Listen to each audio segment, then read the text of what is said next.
और उसके बाद जो बाल मुकुंद मिश्रा जी हैं वो उल्टे हम ही को डांटने लगे थाने में। जब हमने गया इस पे आख्या देना था तो हम दोनों पक्ष को बुलाए तो हम ही को डांट रहे थे उल्टे। क्या कर रहे थे? वो कह रहे थे कि चुपचाप रहो, ज्यादा मत बोलो, नहीं तो अभी समझा दूंगा तुमके अकाउंट में ट्रांसफर पैसा करूंगा। फिर वो अकाउंट नंबर भी मैंने उसको भेज दिया व्हाट्सएप के जरिए, न तो अभी तक वो पैसा दिया मुझे और न ही फोन ही भी रिसीव कर रहा है। तुमको शर्म नहीं लगी? तुम अपने औरत के नाम पर आरडीएस कराया, तुम अपने परिवार वालों को पैसा भेजवाया, आखिर में अब जात बिरादरी तुम्हारी कहां से पता होगा? उस समय दलाल होते हैं, दलालों को पता है कि किसकी जमीन कब एक्सप्रेसवे में जा रही है, कब रेलवे की पटरी में जा रही है।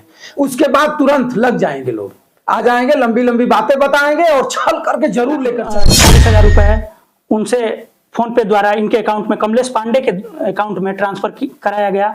और एक मेरे भाई हैं गणेश मिश्रा, उनके द्वारा 50,000 रुपए इनके अकाउंट में ट्रांसफर करवाया गया।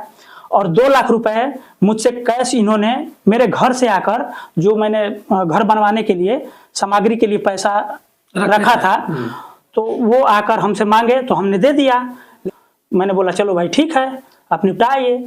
उसके बाद निपटा लिए। जब 10 दिसंबर डेट आया तो हमने बोला कि भैया चलिए रजिस्ट्री कर दीजिए, आप अपना वो दे दीजिए चौहद्दी और आधार कार्ड दीजिए, ताकि हम लोग नक्शा निकलवा के और उसका रजिस्ट्री का काम आगे कार्य पे ले जाए। उसके बाद इसने आनाकानी करने लगा। तब हम लोगों को शक हुआ तो भाई जब ये 2-3 बार ऐसा किया, 3-4 बार, तो हमने अपना पैसा मांग के, भाई रजिस्ट्री नहीं करेंगे तो मेरा पैसा दे दीजिए। पैसा भी नहीं दे रहा है, अब जान से मारने की धमकी दे रहा है कि मैं तुमको देख लूंगा, अकेले हो मार दूंगा, खत्म हो जाओगे। कितनी जमीन आपकी एक्सप्रेसवे में गई थी? वही 7.5-8 मंडा गई थी। 7.5-8 मंडा। हाँ, दलाल है, इसको पता है। ये वो जो तहसील में कर्मचारी हैं, जो लेखपाल हैं, वो रवि कुमार पंकज लेखपाल थे, उन्हीं का ये पेटेंट आदमी है। मित्रों मैं बता दूं आपको, जैसे पता होगा उस समय दलाल होते हैं, दलालों को पता है कि किसकी जमीन कब एक्सप्रेसवे में जा रही है, कब रेलवे की पटरी में जा रही है। उसके बाद तुरंत लग जाएंगे, लोग आ जाएंगे, लंबी लंबी बातें बताएंगे और छल करके जरूर लेकर चले जाएंगे। कुछ नहीं होगा तो चाय नाश्ता पर तो छल ही लेंगे। और इसी तरह इनको छल लेता है।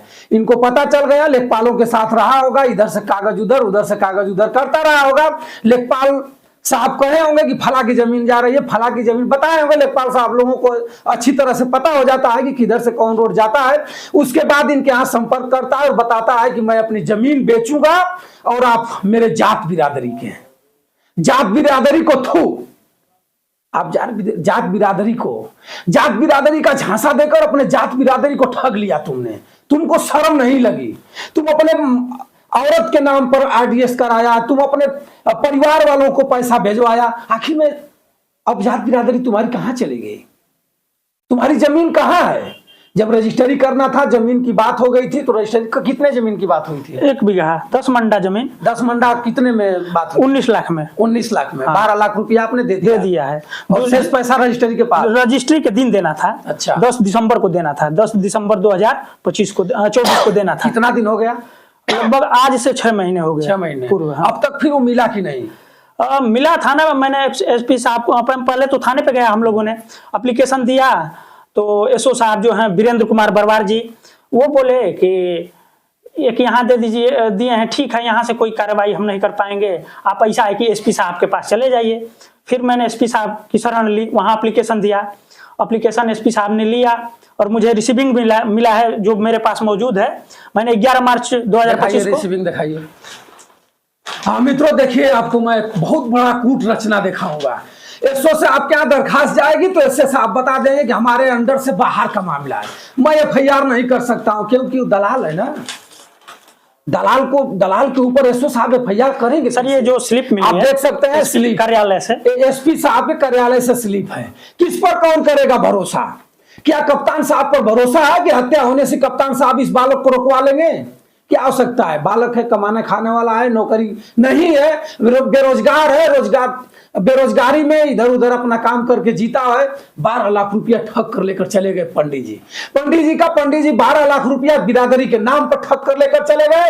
उसके बाद एसओ साहब FIR नहीं किया, तो उसके बाद एसओ साहब ने ही खुद कह दिया कि कप्तान साहब के यहाँ चले जाइए, हमारा गला छोड़िए, कप्तान साहब आपको निपटा देंगे। कप्तान साहब के यहाँ अब तक क्या हुआ? कप्तान साहब को मैंने एप्लीकेशन दिया 11 मार्च 2025 को। उसके बाद वो बोले कि ठीक है आप जाइए, मैं सीओ साहब को जांच के लिए भेजता हूँ। वो फाइल भी आई सीओ साहब के पास, बयान भी हुआ, वो डेट भी लिया। कमलेश कुमार पांडे जो है वो वहाँ सीओ ऑफिस में भी बोला कि मैं पैसा दे दूंगा, 2 तारीख को बोला। उसके बाद 2 तारीख को पैसा नहीं आया। फिर थाने आया तो थाने पे लिखित दिया अपने हाथों से कि 4 तारीख को बुलाया गया उसको थाने पे। यहाँ के जो हल्का प्रभारी हैं हमारे हरिश्चंद्र सर SI हैं, नायब हैं, वो उनसे डेट लिया गया थाने में। और उनके सहयोगी भी एक थे बाल मुकुंद दुबे जी, जो इनके कमलेश कुमार पांडे हैं, उनके पेटेंट आदमी हैं। अच्छा। उनके बहुत खास करीबी आदमी हैं। सिपाही जी? हाँ, सिपाही जी नहीं, दरोगा कहा जाए तो दरोगा जी हैं। अच्छा। दरोगा जी। और उनका ये पेटेंट आदमी है, थाने से मतलब मिली भगत है, बहुत थाने का पेटेंट आदमी है। तो उनके सामने लिखित हुआ, वो अपने हाथों से लिखा कमलेश पांडे कि मैं इस डेट को 8 तारीख और 10 तारीख को 2 किस्तों में इनके अकाउंट में, जो मेरे अकाउंट में, अमित कुमार तिवारी के अकाउंट में ट्रांसफर पैसा करूंगा। फिर वो अकाउंट नंबर भी मैंने उसको भेज दिया व्हाट्सएप के जरिए। न तो अभी तक वो पैसा दिया मुझे और न ही फोन ही भी रिसीव कर रहा है। और उसके बाद मैंने उसको फोन भी किया तो रिसीव नहीं कर रहा है। चेक बुक दिया है? चेक मुझे दिया है 2, वो भी मुझको नहीं दिया है, मेरे मौसी के लड़के जो है मनोज कुमार उपाध्याय, उनको जो 2 चेक दिया है, एक 8 लाख का और एक 7 लाख का चेक दिया, जो मेरे पास मौजूद है। चेक मौसी के लड़के के नाम से? हाँ, मनोज कुमार उपाध्याय जी के नाम से है। और उस चेक को भी उसने स्टॉप करा दिया, पेमेंट स्टॉप करवा दिया। आप देख सकते हैं मित्रों, चेक है। चेक किसके नाम से है? मनोज उपाध्याय कंस्ट्रक्शन, 7 लाख का चेक है। अच्छा। और देखिए मित्रों, उपाध्याय कंस्ट्रक्शन के नाम से चेक है। और चेक देने के बाद देख सकते हैं आप उस क्या होता है, जो बैंक खाते में उसको बंद करा दिया है, पेमेंट लॉक करा दिया कि पेमेंट लोग नहीं उतार पाएंगे। पहला चेक और दूसरा चेक ये है 8 लाख का है, 8 लाख का चेक है। और इनके रिश्तेदार के नाम से चेक देता है और देने के बाद जाकर के पेमेंट लॉक करा देता है कि उतार नहीं पाए। ऐसे फराडों के लिए कहाँ जगह है? एसपी साहब के यहाँ मुकदमा चल रहा है, एसपी साहब तारीख पर तारीख दे रहे हैं, सीओ साहब के बाबू उसका जांच करा रहे हैं। जांच कब तक पूरी होगी? और इस कागज को लेकर के नौजवान घूम रहा है, धमकी भी आ रही है कि अगर इससे आगे जाओगे तो तुम्हारा कलम कर दिया जाएगा, तुम्हारा मामला खत्म कर दिया जाएगा, 12 लाख तो चले जाएगा, तुम भी चले जाओगे, माता पिता के अकेले हो, तो आखिर में लड़का जाएगा कहां? कप्तान साहब सुनेंगे नहीं। कप्तान साहब कहेंगे कि मैं आदेश करूंगा तो FIR होगा, मैं जांच करूंगा तब FIR होगा, तब चोट्टा जाएगा जेल, तब तक चोट्टा घूमता रहेगा। बाबा की सरकार है, कहा जाता है कि बाबा की सरकार में अगर जो गलत करेगा टांग दिया जाएगा। कमलेश पांडे को कब टांगा जाएगा? जो कमलेश पांडे इस निर्हीर बालक का पैसा ऐंठ करके बैठ गया है। आज 6 महीने हो गया। मैं तो कहूंगा कमलेश पांडे के खिलाफ आप कोर्ट में जाइए। पहले तो मैंने एसपी साहब को दिया है, देखिए उस पर क्या संज्ञान लेते हैं। अभी तक तो मामला जो फाइल आई थी वो जांच के लिए थाने से आख्या मांगा गया, तो वो थाने से आख्या, जो हरिश्चंद्र SI हैं इस थाने के हल्का प्रभारी हैं हमारे, वो आख्या लगाकर भेज दिए हैं सीओ ऑफिस में मेरा बयान हुआ 11 मार्च को, अरे 11 अप्रैल को बयान हो गया है, पैसा नहीं दिया है। तो उसके बाद वहां से फाइल लग के एसपी ऑफिस चली गई है, अभी वहां से कोई आदेश नहीं आया है, न कुछ हमें न आदेश आया है, न आदेश आएगा। अब इतना प्रूफ के बाद अभी आदेश खोज रहे हैं कप्तान साहब। गाजीपुर के कप्तान महोदय अच्छे हैं, हमेशा चलते रहते हैं, फराडों को पकड़ते रहते हैं और जेल के शरीकों में भेजते रहते हैं। लेकिन इतना देखिए, आप चेक है, 2 चेक है, एक 7 लाख का चेक है, एक 8 लाख का चेक है, उसके बाद भी अभी जांच हो रही है। सीओ साहब के यहाँ जांच आई, सीओ साहब के यहाँ जाकर बयान देते हैं, उसके बाद हरिश्चंद्र एसओ साहब, हरिश्चंद्र तो आपका नाम अच्छा है लेकिन आपका कलम अच्छा नहीं दिखाई दे रहा है। आप कहाँ है? आप भी एक बार अपनी कलम चलाते तो ये बेईमानी नहीं कर पाता है। दे देता। और मैं आपसे मित्रों कहूंगा कि इस वीडियो को ज्यादा से ज्यादा शेयर करिएगा कि कप्तान साहब के पटल पर चली जाए। और कुछ आप कहना चाहते हैं? हाँ, कहना चाहते हैं कि वो धमकी भी दे रहा था कि अगर ज्यादा परेशान करोगे हमें तो हम तुम्हें जान से मार देंगे और कुछ नहीं कर पाओगे। थाने के जो आला अधिकारी हैं वो हमारे कहने के अनुसार ही काम करते हैं। यानी पाकिट के हैं? हाँ हाँ, पाकिट के हैं। कहा जाए तो दलाल होगा तो थाने वाले भी थाने का सर वो मिली भगत है। आपसे बताओ, कहा क्या जाए, खुलेआम क्या कहा जाए।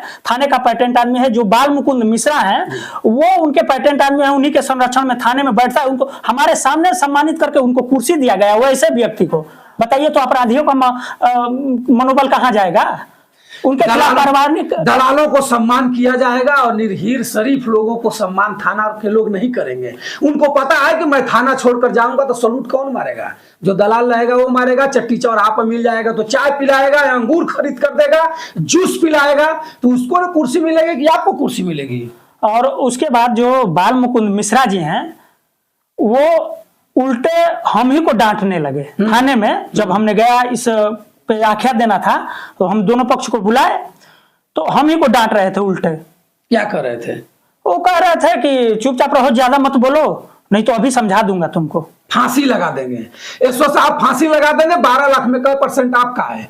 मित्रों आप कमेंट करके जरूर बताइएगा। मैं करीमदीनपुर थाना क्षेत्र के अंतर्गत में हूं और ये मामला अगर थाने पर आता तो अभी थाना अध्यक्ष को मैं टेलीफोन करके पूछता भी कि इस मामले में अब तक हुआ क्या। लेकिन अगली वीडियो मेरी होगी तो थाना से ही नहीं, एसपी साहब तक मैं टेलीफोन लगाकर पूछने का प्रयास करूंगा कि कप्तान साहब कब तक आपका आदेश पर कलम चलेगा। और गाढ़ी रकम आजीवन जिंदगी का इनके माँ पिता के गाढ़ी रकम को बेईमानी कर रहा है और अपने खेत दिखा के रजिस्ट्री के नाम पर झांसा करके ले लिया और मचल रहा है। कहीं कब देगा? दूना कर लेगा तब देगा या इनकी हत्या करा देगा? आप कमेंट करके जरूर बताइएगा। और ये मामला जाएगा कोर्ट में, मामला जाएगा सीजीएम के पास, कोर्ट में जाएगा और 6 महीने बाबू कमलेश बाबू आपकी जमानत नहीं होगी और सूद ब्याज सहित जोड़ कर देना होगा इनको, ये जान लीजिए। और नहीं तो आप यही के हैं, आपके मित्र होंगे, रिश्तेदार होंगे, आपकी पत्रकार जाति सूचक शब्द बोल रहा है, लेकिन मिल जाइएगा, दे लेन कर दीजिएगा तो अच्छा रहेगा। नहीं तो आपको कोड़ होगा,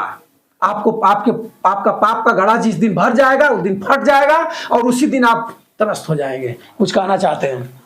कहना यही चाहते हैं हम, इस जिले के आला अधिकारी हैं, एसपी साहब जी हैं और डीएम साहब जी हैं, तो उनसे मैं यही कहना चाहता हूं कि जो मेरे साथ ये फ्रॉड किया है कमलेश कुमार पांडे, उसके ऊपर सख्त से सख्त कानूनी कार्रवाई हो। क्योंकि हमारे सूबे के माननीय मुख्यमंत्री योगी आदित्यनाथ जी का यही कहना है कि अपराधियों को किसी भी हालात में नहीं बख्शा जाए। तो मैं आदरणीय डीएम साहब और एसपी साहब से यही अनुरोध करता हूं कि इनको सख्त से सख्त कानूनी कार्रवाई की जाए और इनको गिरफ्तार करके जेल भेजा जाए और जो मेरा जो पैसा है उसे वापस दिलाया जाए। अगर नहीं देगा तो फिर क्या करिएगा?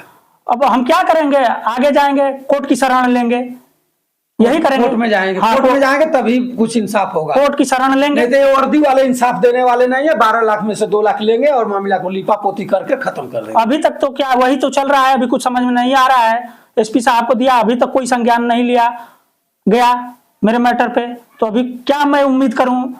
तो मित्रों मैं फिर अगली वीडियो आपको मैं दिखाने का प्रयास करूंगा। मिलेगा तब भी, नहीं मिलेगा तब भी। और एक बार सद्बुद्धि का कामना उस बेईमान आदमी का करूंगा जो बेईमानी इनका किया है। पांडे जी आप धीरे धीरे कर दे दीजिए और नहीं तो फिर एक मामला कोर्ट में जाएगा। कोर्ट में जाने के बाद आप गिड़गिड़ाएंगे और वही काम करेंगे जो मैं कह रहा हूं। तब तक आप मित्रों चैनल पर बने रहें और वीडियो को शेयर करिए, लाइक करिए, सब्सक्राइब करिए और कमेंट करिए ताकि इनका पैसा मिल जाए। और फिर आपसे कभी मिलाने का प्रयास करूंगा। जय हिंद।